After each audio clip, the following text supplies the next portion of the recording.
انسان زندگی میں جب جدوجہد کرتا ہے، کوشش کرتا ہے، وہ بہت سارے دنیاوی اسباب اختیار کرتا ہے، جتنی عقل اللہ نے دی ہوتی ہے اس عقل کا بھی وہ استعمال کرتا ہے، کوشش کرتا ہے کہ کچھ اچیو کر سکے زندگی میں، کچھ مقاصد کا حصول اسے میسر آئے۔ عزیز بھائیوں، ایک بات اپنے ذہن میں اچھی طرح بٹھا لیں اور لکھ لیں کہ زندگی میں جو کسی بندے کو کامیابی حاصل ہوتی ہے وہ رب تعالیٰ کی مدد سے حاصل ہوتی ہے۔ اگر رب تعالیٰ مددگار ہو تو پھر کوئی چیز بھی رستے میں رکاوٹ نہیں بنتی، اور اگر مالک کریم کو منظور نہ ہو تو انسان بہترین سیاستدان ہو، اچھا ایڈمنسٹریٹر ہو، اس کا ذہن بڑی وسعت رکھتا ہو، بڑی اچھی پلاننگ کرنا جانتا ہو، سارا کچھ ہو تو بندہ ناکام ہو جاتا ہے۔ مسلمانوں کو جتنی کامیابیاں ملیں ان کا پس منظر صرف اتنا تھا کہ اللہ تبارک و تعالیٰ نے اپنے بندوں کی مدد فرمائی، اور اب تعالیٰ نے قرآن مجید میں اس حقیقت کا بیان کیا، فرمایا بل اللہ مولاکم، فرمایا بلکہ اللہ تمہارا مولا ہے، وَهُوَ خَيْرُ النَّاصِرِينَ، اور وہ بہترین مددگار ہے۔ وہ جو رب تمہارا مولا ہے وہ بہترین مددگار ہے، اور اگر وہ مدد کرے تمہاری، سورہ آل عمران میں آگے جا کے ارشاد فرمایا اگر اللہ مدد کرے تو پھر تم پر کوئی غالب نہیں آ سکتا، اور اگر وہ تمہاری مدد چھوڑ دے تو پھر کوئی تمہاری مدد کر سکتا، کوئی مدد نہیں کر سکتا۔ بدر کے ساتھ اپنے آپ کو جوڑیں، اگر اللہ کی مدد نصیب ہو۔ یہ جو ہم جتنا ڈرتے رہتے ہیں، سہمے رہتے ہیں، پریشان رہتے ہیں کوئی کیا کر دے گا، ہمارے ہاں نا ہر شعبے میں معاذ اللہ ایک مافیا ہے، الا ماشاءاللہ۔ وہ مافیا کہتا ہے میرے ساتھ ملو گے تو میں چلنے دوں گا، ورنہ میں نہیں چلنے دوں گا، مارکیٹ میں آ ہی نہیں سکتا فلانا بندہ، چونکہ یہاں ہمارا قبضہ ہے۔ اور میرے بھائی پھر بہت سارے لوگ جن کی نیتیں اور ارادے بڑے اچھے ہوتے ہیں شروع میں، وہ بھی اس مافیا کا شکار ہو جاتے ہیں اور ان کے رنگ میں رنگ جاتے ہیں۔ یاد رکھنا، کسی شخص کی بلیک میلنگ کا کبھی شکار نہ ہونا، کبھی کسی کی میٹھی اور مسجع مکفہ باتوں کا شکار نہ ہونا۔ کوئی کیا کر سکتا ہے اگر اللہ مددگار ہو تو؟ جس کو رب کریم اٹھانا چاہے اسے کوئی گرا سکتا ہے؟ ہم یہ ڈرے ڈرے سہمے پریشان فیصلہ کرنے کی طاقت نہیں، مجھے چلنا چاہیے کہ نہیں، اٹھنا چاہیے کہ نہیں، کرنا چاہیے، اٹھ باندھ کمر کیوں ڈرتا ہے؟ پھر دیکھ خدا کیا کرتا ہے۔ حضرت عبداللہ ابن عباس فرماتے ہیں میرے نبی پاک علیہ السلام نے میری تربیت فرمائی، حضور نے میری تربیت فرمائی، اور محبوب پاک علیہ السلام نے فرمایا عبداللہ یاد رکھنا، یہ نوجوان دوست میری بات لکھ لیں، پریشان لوگ میری بات لکھ لیں، جن کے پاس قوت فیصلہ نہیں وہ اس بات کو لکھ لیں۔ حضرت عبداللہ ابن عباس فرماتے ہیں میرے نبی پاک علیہ السلام نے مجھ سے فرمایا تھا عبداللہ سن، اگر ساری دنیا مل کے تیرا کوئی نفع کرنا چاہے کر نہیں سکتی جب تک میرے رب کی رضا نہ ہو، اور فرمایا ساری دنیا مل کے تیرا کچھ بگاڑنا چاہے تو عبداللہ بگاڑ نہیں سکتی جب تک رب کریم کی حکمت کا تقاضا نہ ہو۔ لوگوں سے ڈرنا، لوگوں کی طرف دیکھنا، ماحول دیکھ کے اپنے راہ کا تعین کرنا، ہر بندے کے خیالات کے مطابق ڈھلنے کی کوشش کرنا، فلانا نہ ناراض ہو جائے، فلانا نہ ناراض ہو جائے، وہ جس نے ہونا ہو جائے، بس رب رسول ناراض نہ ہو۔ اپنی زندگی میں اپنے مالک کو مولا جان کے، بل اللہ مولاکم، اللہ تمہارا مولا ہے، وَهُوَ خَيْرُ النَّاصِرِينَ، وہ بہترین مددگار ہے۔ توجہ جب بھی کریں رب کی جانب کریں، اپنے دل کا قبلہ درست رکھیں، سوچوں کے زاویے سیدھے رکھیں۔ میرے بھائی مالک جب بندوبست کر دے نا، جب مالک بندوبست کر دے پھر ایسا بندوبست کرتا ہے کہ لوگوں کے پاس نا چارہ نہیں رہتا۔ حضرت مریم رضی اللہ تعالی عنہا پاک باز تھیں، مسجد میں رہی تھیں، پر مالک کی حکمت کے تقاضے بڑے عجیب ہیں نا۔ پھر جناب مریم کو اللہ تعالیٰ نے بغیر شوہر کی اولاد عطا کر دی۔ یہ بات ہی ایسی تھی، وہ کسی نے کہا تھا کہ مخلوق تو فنکار ہے اس درجہ کے پل بھر میں سنگے در کعبہ سے بھی اصنام تراشے، تم کون ہو کیا چیز ہے داغ کبابی، لوگوں نے تو مریم پہ بھی الزام تراشے۔ تو لوگوں نے کہا کدھر سے لے آئی بچہ، تیرا باپ تو ایسا نہیں تھا، کہاں سے لے آئی؟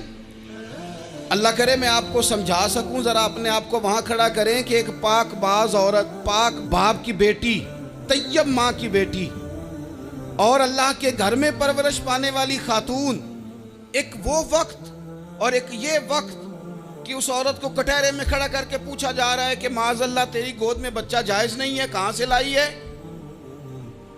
اب خود سے صفائیاں بندہ کتنی کو دے، کتنی کو وضاحتیں کرے. اور میں نے تو اپنی زندگی میں دیکھا ہے زیادہ وضاحت دینے والے کو بھی لوگ جھوٹا سمجھنے لگ جاتے ہیں. زیادہ وضاحت دینے پر بھی لوگ کمزوری کا اظہار سمجھتے ہیں کہ کمزور پڑ گیا.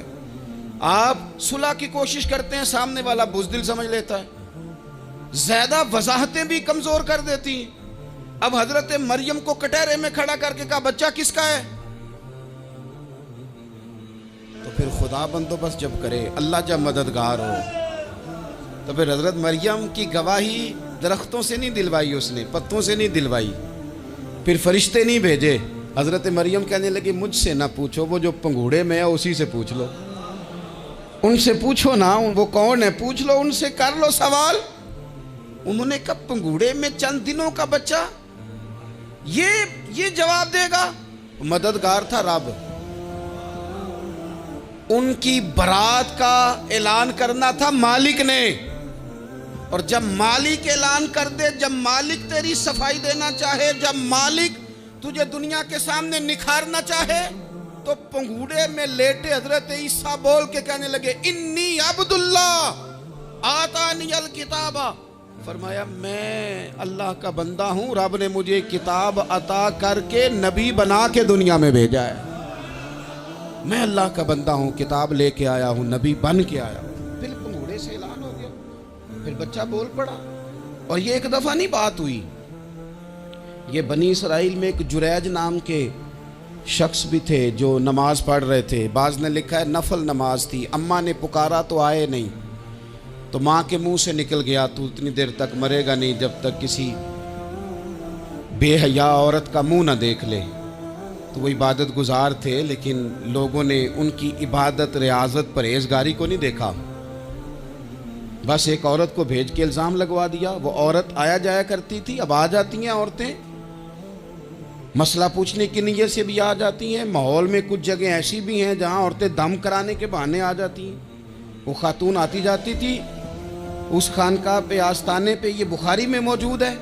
پھر اس نے کہا میری گود میں جو بچہ ہے یہ انہی کا ہے. مجھے پتہ ہے کیسے بندہ وضاحت دے. حالات خراب ہو گئے، لوگ کٹیا جلانے لگے، ماحول اور طرح کا بن گیا. میرے نبی پاک علیہ الصلوۃ والسلام فرماتے ہیں پھر اس رب کے بندے نے کہا مالک تو کریم ہے، تیری مشیت کا تقاضا آیا جو میری ماں نے جملے بولے تھے، پر اب میں وضاحت دینے کے قابل نہیں رہا، اب تو ہی کرم کرے گا تو دروازہ کھلے گا. تو وہ چند دنوں کا بچہ پنگوڑے میں بول کے کہنے لگا میں اس درویش کا نہیں، میں تو فلانے چرواہے کا بچہ ہوں، وہ جو بکریاں چراتا ہے. رب کی مدد کو پکاریں، اپنے ساتھ اپنے مالک کی مدد کو شامل کریں، تھوڑے رزق پر بھی گزارا اچھا ہونے لگ جائے گا. سارے لوگ آپ کو گرانے کی تدبیریں کر رہے ہوں گے اور مالک آپ کو عزتیں عطا فرما دے گا. اس کی بارگاہ سے حکمت کا تقاضا اور ہو جائے گا. ہم نے ساری زندگی لوگوں کو راضی کرنے میں گزار دی، ساری زندگی بڑھاپا آ گیا بچوں کو پالتے، اور بچوں نے آخری عمر میں کہہ دیا ابا اگر کوئی ڈھب کا کام کر لیتے تو آج ہمارے دن بھی پھر نہ جاتے. ساری زندگی گزار دی بہن بھائیوں کو راضی کرنے میں، ساری زندگی گزار دی ذمہ داریاں اٹھانے میں. ان کو 99 دفعہ دیا، ایک دفعہ نہیں دیا تو انہوں نے کہہ دیا تو نے تو کبھی دیا ہی نہیں، تو تھا ہی نہیں. ساری زندگی محلے داروں، علاقے والوں کو راضی کرنے میں گزار دی. اور میں نے ایسے لوگ بھی دیکھے دین کے لیے وقت گزارا، لیکن جب بڑھاپے میں دانت کام نہ کرتے تھے تو وقت کے مفتیوں کو بھی مسجدوں کی کمیٹیوں نے کہہ دیا اب آپ کی سمجھ نہیں آتی، ہم نے خطیب کو یور رکھنا ہے، نہ دیکھو دنیا کی طرف، دنیا رلا دیتی ہے، نہ راضی کرو بندوں کو، بندے تھکا دیتے ہیں، نہ پیچھے بھاگو ہر وقت دنیا داروں کے، یہ انسان کو کمزور کر دیتے ہیں. وہ تو کریم ہی بڑا ہے، 2 آنسو زمین پر بعد میں گرتے ہیں، بندے کے گناہ سارے پہلے معاف فرما دیتا ہے.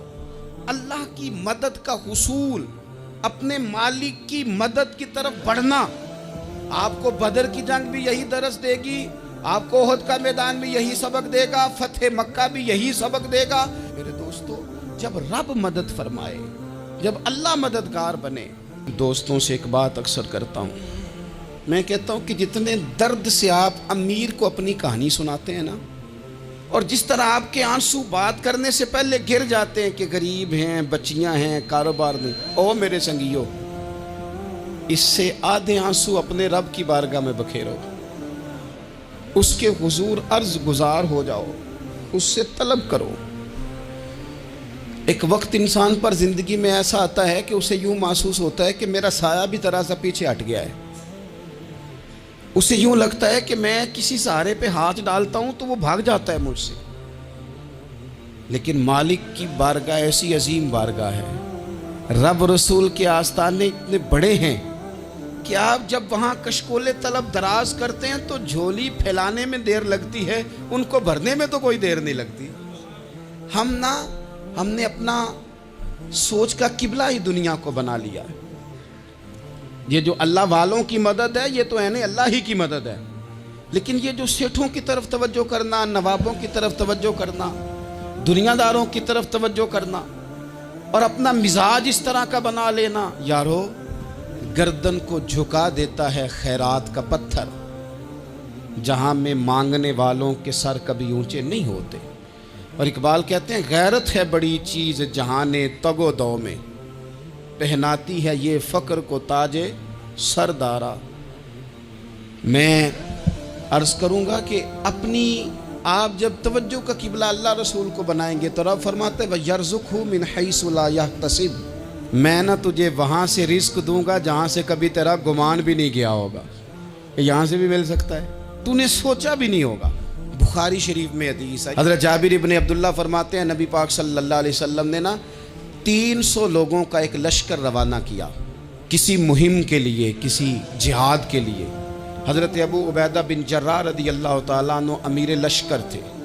فرماتے ہیں غربت اتنی زیادہ تھی، بھوک اتنی زیادہ تھی کہ ایک ایک کھجور دن میں ایک وقت کھانے کو ملتی تھی، اور کچھ دن ایسے آئے کہ اب کھجور بھی نہیں مل رہی۔ فرماتے ہیں اتنی زیادہ بھوک لگی مجاہدین کو، 300 بندہ پتے کھا کے گزارا ہونے لگ گیا۔ یہ بخاری میں موجود ہے۔ آپ فرماتے ہیں کہ دریا کے کنارے ہمارا پڑاؤ تھا، ٹھہراؤ تھا، جب بھوک سے نڈھال ہو گئے نا، وَيَرْزُقْهُ مِنْ حَيْثُ لَا يَحْتَسِبُ، اللہ وہاں سے روزی دیتا ہے، گمان بھی نہیں ہوتا۔ فرماتے ہیں ایک مچھلی اللہ تعالیٰ نے دریا کے کنارے بھیجی، فرماتے ہیں وہ تھی تو مچھلی پر پہاڑ جتنی تھی۔ بخاری میں لفظ ہیں، حضرت جابر ابن عبداللہ رضی اللہ تعالیٰ عنہ فرماتے ہیں 300 آدمی 18 دن تک اس مچھلی کو کھاتے رہے، مچھلی ختم ہی نہیں ہوئی۔ مچھلیاں نہیں، مچھلی کہتے ہیں 18 دن 300 بندہ کھاتا رہا، مچھلی ختم ہی نہیں ہوئی۔ اور فرماتے ہیں کہ اس کی ہڈی نکال کے، کانٹا کہیں گے آپ اپنی زبان میں، کہتے ہیں وہ نکال کے نا تو اس کو کھڑا کیا نا جب، تو اونٹ کجاوے سمیت اس کے بیچ سے گزر جاتا تھا، 2 اس کے کانٹے جوڑے۔ فرماتے ہیں وہ اس کا گوشت ہم کھاتے تھے اور اس کی چربی بطور تیل کے ہم جسموں پہ ملتے تھے، بیماروں کو اس سے سکون آتا تھا، تندرستی شفا ہوتی تھی۔ فرماتے ہیں ہم کھایا بھی ہم نے، اور کچھ لے کے ہم مدینے بھی گئے، اور قربان جائیں نبی پاک نے بھی اس میں سے کھایا۔ ہم نے عرض کی حضور یہ معمہ کیا ہے، یہ ماجرا کیا ہے؟ تو محبوب نے فرمایا تمہارے پاس غذا نہیں تھی، رب نے تمہارے لیے بندوبست کیا ہے، اللہ نے تمہیں دیا ہے۔ مکان شروع کر لیا ایک صاحب نے، وہ مکان بنانے لگے، آپ وہ حساب لگا رہے ہیں، کہتے ہیں میرے پاس اتنے پیسے ہیں، اتنے میں نے فلانے دوست سے کہنا ہے اس نے دے دینے، اتنے فلانے رشتہ دار سے کہنا ہے اس نے دے دینے، اتنے فلانے سے کہنا ہے اس نے دے دینے۔ یہ ساری کاپی بنا کے مکان شروع کر لیا۔ جو روز کہتا تھا نا کوئی حکم ہو جاتے 10 سب سے پہلے اس کو کہا میاں پیسے چاہیے دین، وہ کہندا ہو کل ہی منڈا ٹوریا ہے، کدے تو پرسوں 10 داتے لب جانے سن۔ میں آپ کو اپنے تجربے کی بات بتا رہا ہوں۔ جن لوگوں کا خیال ہوتا ہے نا کہ آپ سٹارٹ کریں فلانا کام، ہم آپ کے ساتھ ہیں، اللہ کا ہی کوئی نظام ہے، وہ بالکل بھی نہیں ساتھ ہوتے۔ لیکن ایسا نہیں ہے کہ کوئی ساتھ نہیں ہوتا، اللہ تعالیٰ بڑے اسباب پیدا کرتا ہے، وہاں سے دیتا ہے جہاں سے گمان بھی ہمارا یہ ذہن بن جاتا ہے، ہم ساری اپنے حساب سے چلتے ہیں، اتنے رشتہ داروں سے، اتنے کون آپ کے ساتھ چلے گا، سوال ہی نہیں پیدا ہوتا۔ یہ سارے کام چھوڑ کے سب سے پہلے 2 رکعتیں پڑھو، اپنے رب کی بارگاہ میں، رسول کائنات کی بارگاہ میں گزارشات اور استغاثے پیش کرو، وہاں سے خیر طلب کرو۔ دنیا دار کیا دیں گے، کیا دے سکتے ہیں، کیا حیثیت ہوتی ہے کسی، اللہ کہتا ہے وہاں سے دوں گا۔ تو جو اللہ مال دے وہ لینا چاہیے کہ رشتہ داروں کا مال دیکھنا چاہیے؟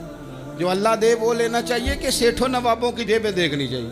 جو اللہ دے وہ قبول کرنا چاہیے یا دیکھنا چاہیے کون سا آدمی کہاں پہنچ گیا؟ چھوڑو، اپنی مٹی پہ چلنے کا سلیقہ سیکھو۔ کسی کے سنگ مرمر پہ چلو گے تو پھسل جاؤ گے، پھسل جاؤ۔ اس پر ایک اور بات عرض کر دوں، صحیح بخاری سے، مسلم سے ایک اور بات، اللہ سے چاہیں، اپنی توجہات کا مرکز رب رسول کی ذات کو بنائیں، پھر آپ محسوس کریں گے کہ بڑی جلدی اللہ تعالیٰ کی مدد آنے لگی ہے۔ کبھی آپ صرف کہہ دیں نا میرا رب میرے ساتھ ہے، اس لفظ میں اتنی طاقت ہے کہ دشمن ویسے زیر ہو جاتا ہے۔ زندگی میں کسی سے بھی لڑائی ہو، اچھی طرح سوچ لیں کہ اللہ اس طرف ہے یا اس طرف ہے۔ اگر آپ زیادتی پہ ہیں تو پھر رب مظلوم کی جانب ہے۔ اگر اللہ کی مدد آپ کے ساتھ ہے تو دنیا کی کوئی طاقت آپ کو گرا نہیں سکتی۔